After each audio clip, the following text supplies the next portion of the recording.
एक मर्तबा अगर आपने किसी प्यारे रिश्ते के साथ बदतमीजी कर ली है तो फिर ये मत सोचिएगा कि आप माफ़ी मांगकर दोबारा से बहुत अच्छे बनकर उसी मुकाम पे खड़े हो जाएंगे। हर किसी बज़ाहिर माफ़ी गिलाफ़ी भी हो जाती है, बज़ाहिर बोलचाल भी शुरू हो जाती है, बज़ाहिर सारे मामला सही होना शुरू हो जाते हैं, लेकिन दिलों के अंदर जो टूट फूट होती है, जो जगह या मकाम जहाँ पे आप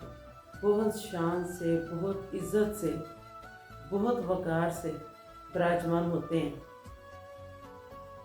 वो जगह छिन जाती है आपसे।